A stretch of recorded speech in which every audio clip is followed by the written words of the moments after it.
Hey guys, Ali here from Local Knowledge, and I want to share with you something that we've kind of refined over the last couple of seasons that we kind of found a weakness in our game. And when I talk about that, there are times here in Southern California where the bluefin only want surface lures. That's all they want to eat. And for me and my crew, we have definitely tried the spinning thing, and I will be the first one to admit we're no good at it. We have spin gear, we hook big fish on spin gear, but when we do, it is crazy painful.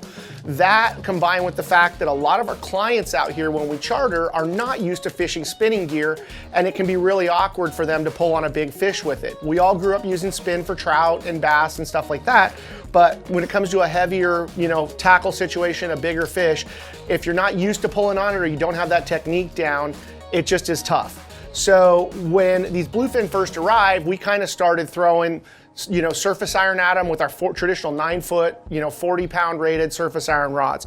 It worked up to about 75, 80 pounds. You hooked a 125, a 150, you were gonna be in the house of pain for a long time.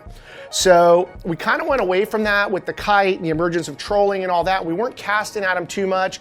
We would do it when we needed to or whatever. But in the last couple of years, one of the modes that these fish has gone into, where I say these things are moody all the time, and it's so true. They just get in a mood. They don't want the flyer as much, but they'll eat the heck out of anything that is cast into a foamer. So this is for bigger fish foamer fishing. Works great with smaller fish as well, but we have successfully landed fish over 180 pounds on this rig, which still blows my mind given how light it is. It just flat out works, and it gives you the best blend of strength and casting that we've found so far. So the rig is really simple. This is a Penn West Coast rod. Let's see if I can read the part number. It's 40 to 80 pound rated, and it's an 8-foot long rod. 8 feet is kind of the sweet spot for casting. If you can get an 8-foot rod with just a little bit of a whippy tip, which this offers. I believe this rod was designed for throwing wahoo bombs originally, which is really similar to this application. You're in good shape. You can actually fling a lure with this. As far as the line and the reel go, the reel is going to be a Penn 25 fathom narrow. You can also use a torque. I like the 25 narrow because it casts really well. Big fan of narrow reels, and you definitely want the 2-speed on this setup. And then for line, we're fishing what I usually wind on these things, which is 65-pound thread lock braid. Love thread lock. It is the easiest to work with, easiest to splice. It's just tough, and it has never given us a problem. And then for leader, here's where things get kind of heavy. I'm using a very short shot, 4 or 5 feet long. You can see my FG up there connecting it. I'm connecting the 65-pound braid to 130-pound Seagar. This is Blue Label. Premier works great, and the new Gold works awesome as well. But that's connected with an FG knot. Again, we have a video showing you how to do that, and I am not going to bore you with that here. And then we tie that on to whatever your favorite casting lure is of the day. If we know it's going to be a day where we're doing a lot of casting, we will have multiple lures just laid out, ready to go, depending on the mood, how much wind there is, yada, yada, yada, whatever we need for the situation. This is the Magnum stick from Rapala. This thing flat out gets bit. The key to this kind of fishing is when you roll up on a foamer, you want to definitely roll up on the upwind side of it as much as possible. Keep yourself about a cast length up above the foamer. As you come in, you're going to want to come in kind of stealthy, like 5 knots, pull the boat into neutral, and let it slide into position. At that point, your casters should be ready, be on maybe 2 on the bow, 1 on the back of the boat. I'm up in the tower, and be ready to fire.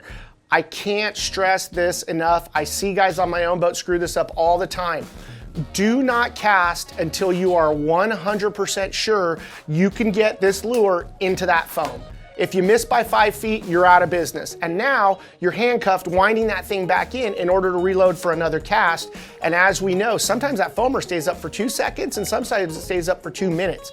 So just be patient, really pick your shot, know how far you can reach with this with a little bit of wind behind it, and then fire. I would way rather see you hold on to that thing for an extra 3, 4, 5 seconds, make a cast that hits the foam.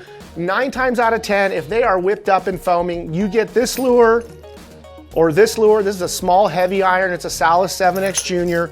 Or this lure. This is the new Rapala Explode Popper in clear. These are badass. This is the only thing that we're throwing these days. They just get bit more. And unlike the other clear poppers, they are very heavily rigged and they're heavier. I can cast them farther with this. If I'm using spin gear, weight isn't as much of an issue. When you're using this setup, a heavier lure is definitely gonna benefit you. And even a bigger lure of this profile thrown into that fray, it will get bit, trust me. So just slide on in, bring that boat to like 60 yards, 70 yards away from the foamer on the upwind side. Pick your spot again with laser focus and let it rip.